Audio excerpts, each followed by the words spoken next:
কিন্তু খোদাতলার তো অন্য নকশা ছিল। চলো যাই, আর গোপন রাখা যাবে না। চলো।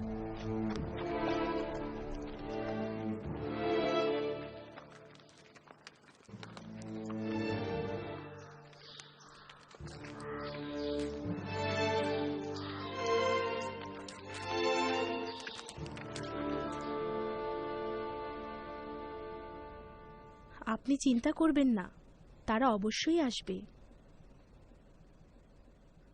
তাহলে তাদের কি হলো? তারা তেবসের কাছাকাছি এসে কি অদৃশ্য হয়ে গেল? জনাব মন্ত্রী মহোদয়, প্রবেশের অনুমতি চাইছি। প্রবেশ করুন মালিক। তারা এখন অখুনাতুনের রাজমহলে এসেছে? জি বানু, তাদের ছোট ভাইকেও নিয়ে এসেছে। আপনি যান, আমি আসছি। তাদের জন্য একটা পরিকল্পনা এঁটেছি যা তারা ভাবতেও পারবে না। তাদেরকে শাস্তি দিতে চাইছেন? না, তাদের সংশোধনের ইচ্ছা রয়েছে, দেখতে পাবে। ওয়াসেনাথ, কেন এই দুইটি আজব ঘটনা আমার সঙ্গে একসাথে ঘটেছে? ভাইজানদের সঙ্গে দিদার আর জুলেখার সঙ্গে দিদার। মনে হচ্ছে সমস্ত জিন্দেগি গুজার করলাম শুধুমাত্র এই দিনটিতে এই দুইটি ঘটনা ঘটবে বলে। সম্ভবত রাব্বুল আলামিনেরই ইচ্ছা এই দুটি ঘটনা একই সাথে ঘটবে। জানো না বেনিয়ামিনকে দেখতে কতটা উদ্গ্রীব আমি।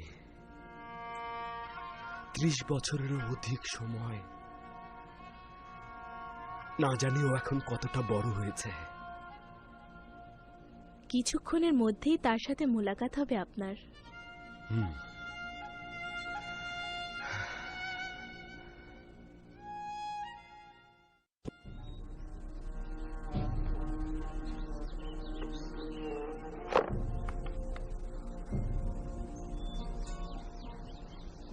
বানু, অনুরোধ করছি একটু খাবার খান। কেন নিজেকে এত কষ্ট দিচ্ছেন?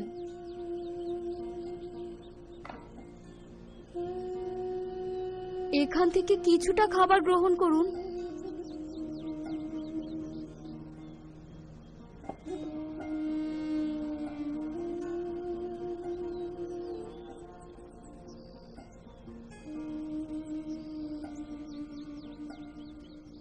আপনি খাবার গ্রহণ না করা পর্যন্ত আমরা এখান থেকে যাব না। আমার জন্য চিন্তা করো না, আমি ভালো আছি। যতটুকু দরকার হবে ততটুকুই খাবো, ঘুমাবো এবং কথা বলবো, এর থেকে বেশি নয়।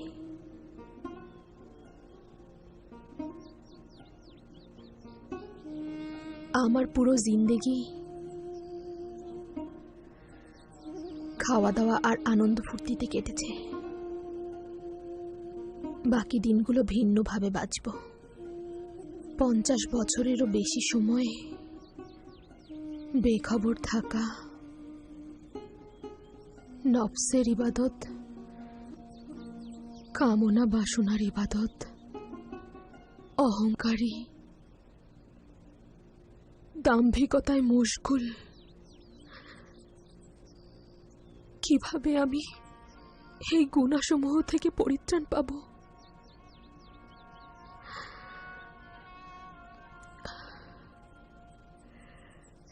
কিন্তু এই অবস্থায়ও খোদার রহমত থেকে নিরাশ নই। তিনি অত্যন্ত ক্ষমাশীল।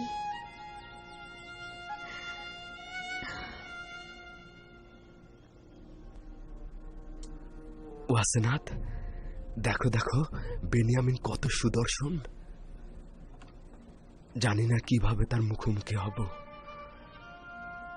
যেভাবে পূর্বে আপনার ভাইদের সাথে মুখোমুখি হয়েছেন, চিন্তা করবেন না। খোদা না করুক আমার চোখ সবকিছু পণ্ড করে দেয়।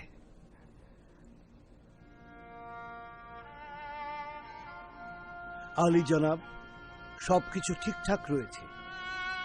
আচ্ছা, আপনি যান, আমি একটু পরে আসছি। জি জনাব।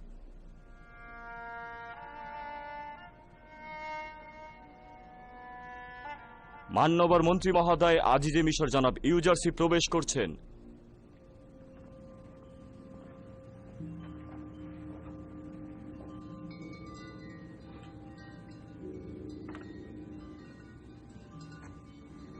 বসো।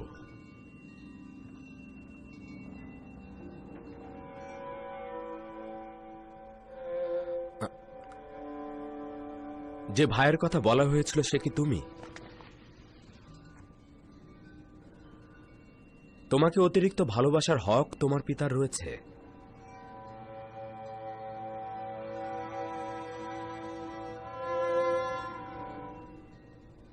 মিশরে ফিরে আসতে তোমাদের এত দেরি হলো কেন?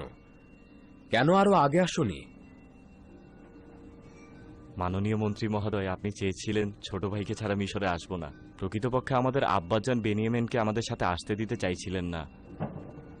আব্বাজানকে রাজি করাতে একটু দেরিই হয়ে গেল। তোমরা তোমাদের কথার সত্যতা প্রমাণ করেছ। আমিও আমার ওয়াদা আমল করব। তোমরা তোমাদের প্রয়োজন মতোই গম পাবে। আলী জনাব, একটি বিষয় উল্লেখ করতে চাই যেটা আমাদের কষ্ট দিচ্ছে। অনুমতি দেবেন? ক্যানানে ফিরে যখন গমের বস্তা খুললাম, গমের সকল মূল্য বস্তার ভেতর থেকেই পেলাম। কারণটা কি জানতে পারি?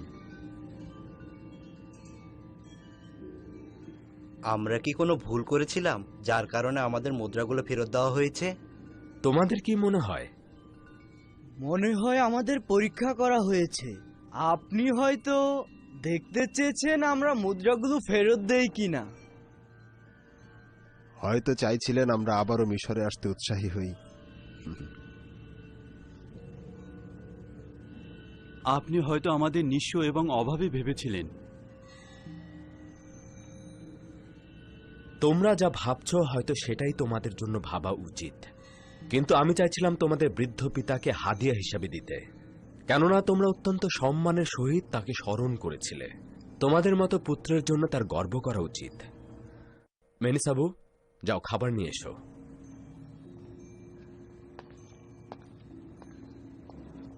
তোমাদের কাছে একটা অনুরোধ করছি, যারা একই মায়ের গর্ভে জন্মেছ তারা মুখোমুখি বসবে।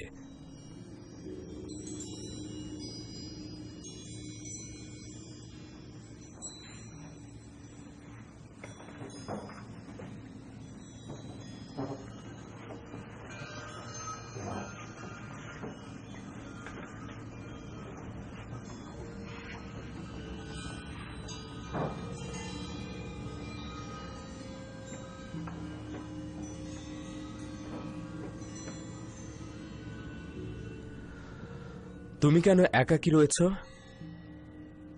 কেন বসছো না? মানে আমার মায়ের গর্ভের কোনো ভাই নেই। আপনি বলেছিলেন একই মায়ের গর্ভের ভাইয়েরা মুখোমুখি বসবে।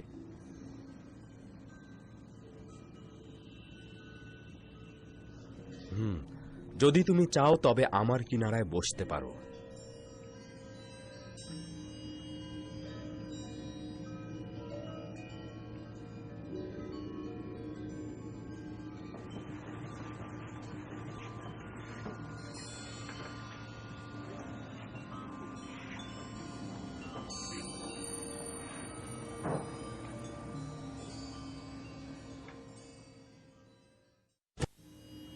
এটি আজিজে মিশরের মহানুভবতা, নয়তো আমার মতো একজন তুচ্ছ ব্যক্তি আপনার মতন একজন মহান ব্যক্তির নিকট। আরে বসো বসো। আমি খাবার টেবিলে একাকী বসে খেতে পছন্দ করি না। কত সুদর্শন ও প্রশান্তিদায়ক চেহারা তোমার। আচ্ছা, শিশুবেলার কোনো স্মৃতি কি তোমার মনে আছে? আমার ছোটবেলা ভাই ইউসুফের সাথেই কেটেছে। আমার সবকিছুই মনে আছে। তোমার পিতার সম্পর্কে বলো। তিনি অনেক বৃদ্ধ হয়ে গিয়েছেন। আমার ভাই ইউসুফের বিচ্ছেদ তাকে বৃদ্ধ ও অন্ধ করে দিয়েছে। সে খুব কষ্টে দিন যাপন করছেন। তাকে অসংখ্যবার ইউসুফের বিচ্ছেদ ভোলানোর চেষ্টা করেছি, কিন্তু কোনো ফায়দা হয়নি।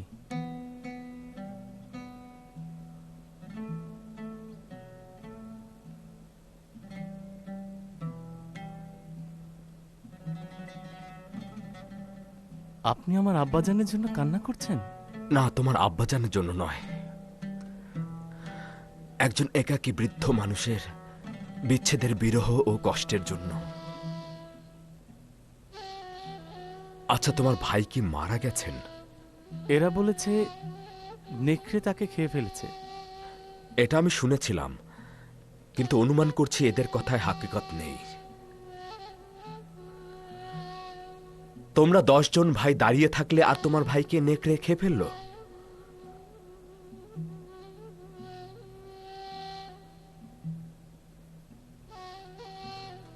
তারা কিছু একটা গোপন করছে। ধারণা করছি তোমার ভাই জিন্দা রয়েছে।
দেখছিস খোদাবান বেনিয়ামিনকে কতটা ইজ্জত দান করেছে।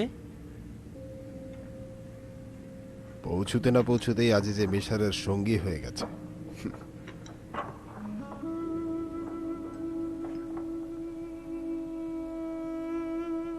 আপনার বাঁ হাতে যেমন তিল রয়েছে, আমার ভাই ইউসুফেরও বাঁ হাতে তিল ছিল।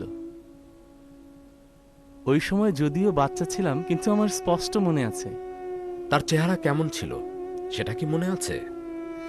কেন নয়, আমার পুরোপুরি মনে আছে। আমরা সবসময় একসঙ্গেই খেলা করতাম। যদি তুমি তাকে আবার দেখো, চিনতে পারবে? জানি না, সম্ভবত। তার কি বেঁচে থাকার সম্ভাবনা আছে? যদি আমি তার খবর দিই তাহলে বিশ্বাস করবে? কেন নয়? আজিজি মিশরের চেয়ে কে বড় সত্যবাদী? কথা দাও, যদি ইউসুফকে দেখো তাহলে তোমার ভাইদের সঙ্গে সেটা আলাপ করবে না এবং ইউসুফকে তাদেরকে দেখাবে না।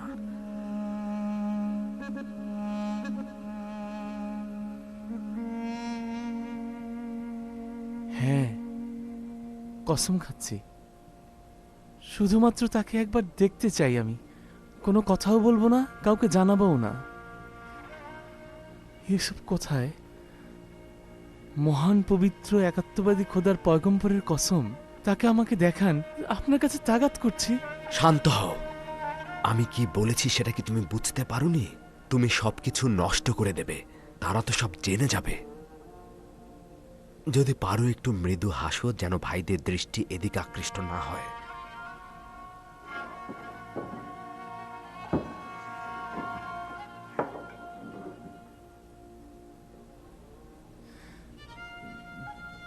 দেখতেই পাচ্ছ, নিজের উপরে পুরোপুরি নিয়ন্ত্রণ রয়েছে আমার। এখন বলো, ইউসুফ কোথায়? এখানে রয়েছে। এখানে উপস্থিত ভাইদের মধ্যে একজন তোমার ভাই ইউসুফ।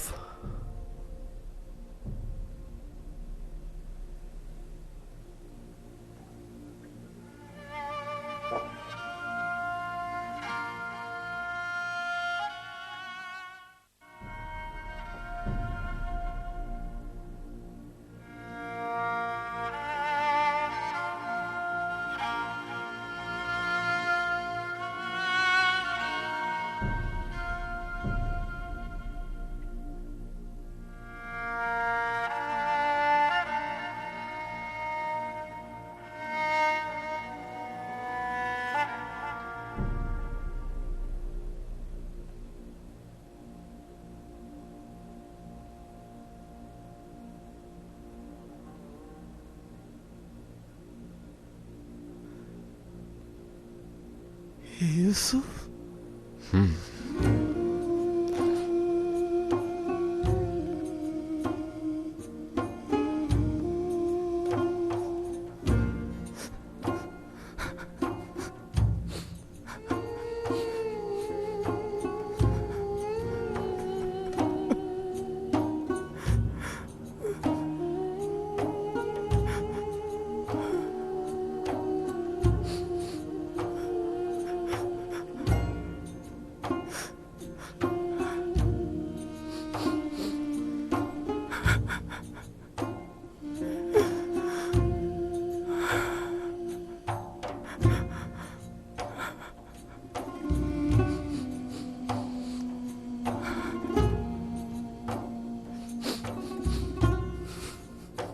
আলী জনাব, একটু আস্তে, নইলে সবাই বুঝে ফেলবে।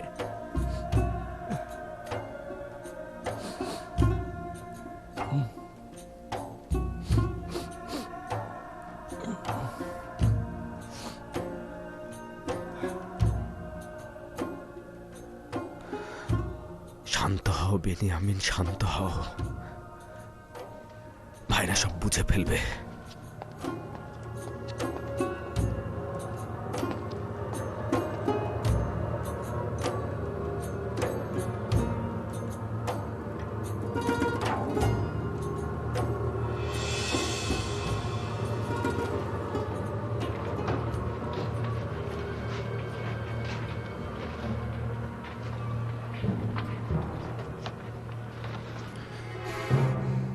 তুই কি পাগল হয়েছিস?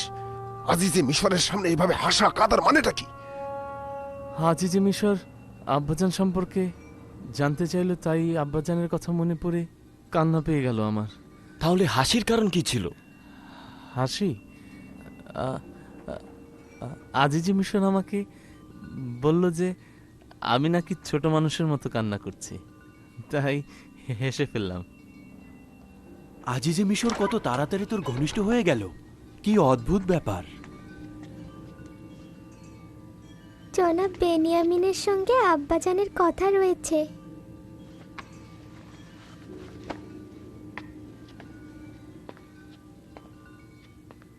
জনাব ইউজারশিপ নিজের পুত্র আফরাহিনকে আপনার সন্ধানে পাঠিয়েছেন।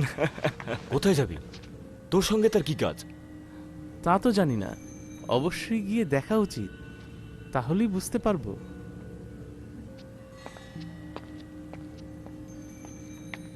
এতে সন্দেহ নেই যে একটা কিছু ঘটতে যাচ্ছে, যা থেকে আমরা বেখবর।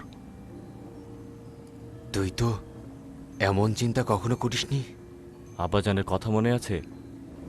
বলেছিল আমাদেরকে আজিজে মিশরের মেহমানদারি, গমের ভেতর মুদ্রাগুলোকে ফেরত দেওয়া, বেনিয়ামিনকে দাওয়াত করা হতে পারে একটা ষড়যন্ত্র।